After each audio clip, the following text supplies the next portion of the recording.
Against the fog. The cold wind whipped through the streets of London as Umar stood at the edge of Paddington Station, his breath curling into the air like smoke. He had just arrived from Pakistan with a single suitcase and dreams bigger than the towering skyline he had only seen in movies. The UK had always been his goal, a place where opportunity met ambition. He was there to pursue his passion for architecture, which had captivated him since childhood when he built miniature temples out of cardboard in the quiet corners of his village. Umar had earned a partial scholarship to a university in Manchester. It wasn't much, but it was enough to get started. However, things hadn't gone smoothly since he landed. The cost of living was higher than he had imagined, and part-time jobs were scarce and demanding. The accent, the culture, even the food felt unfamiliar. Every day felt like a test of endurance. His room was a cramped box in a shared house, barely offering enough space to stretch, but he was grateful for it. He spent his days attending lectures and his nights cleaning hotel lobbies, often returning home too tired to eat. Yet every morning, he passed a smile on his face and reminded himself, "You came here to build, so don't break now." During one of those weary nights at the university library, he met Elena. She was sketching in a notebook, her long curls cascading around her face, with a steaming cup of tea beside her. Umar had walked past her a few times, noticing her focused expression, until one evening she looked up and said, "You always look like you're carrying the weight of the world."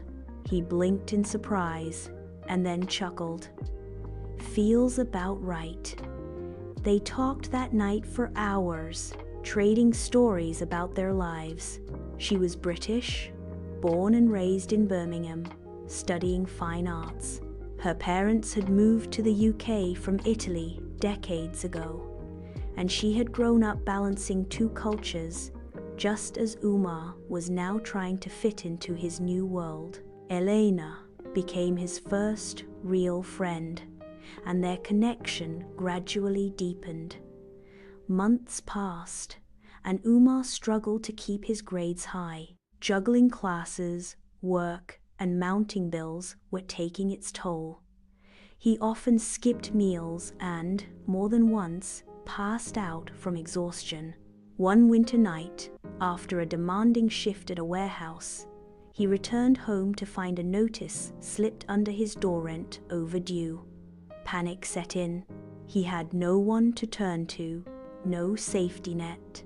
He called his parents back in Pakistan, but they had already sacrificed more than they could afford to send him here. That night, as he sat on the floor with his head in his hands, Elena showed up with 2 cups of tea and a bag of groceries. "You should have told me," she said softly, sitting beside him.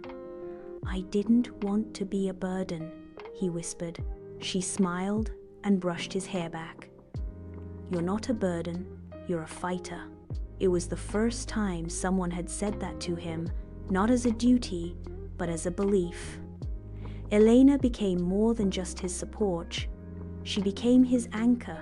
When he wanted to give up, she reminded him why he started.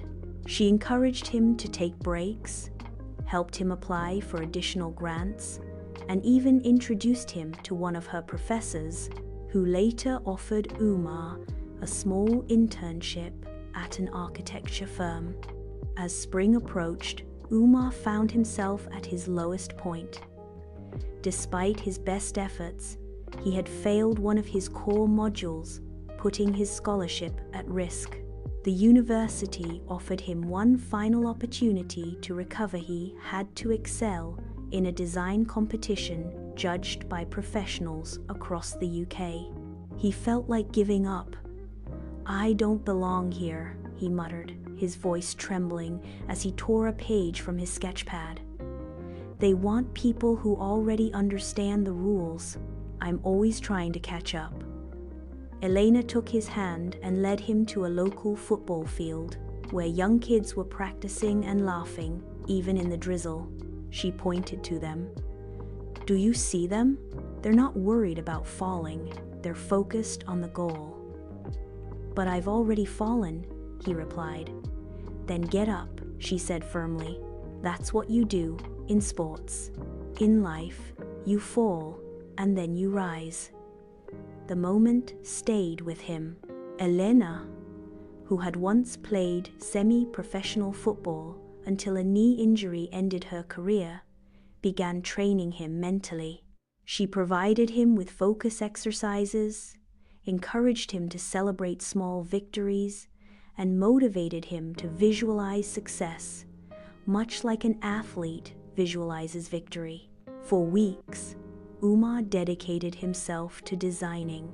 His final project was a model of a sustainable community center, inspired by both Pakistani and British architectural elements, a fusion of his heritage and aspirations.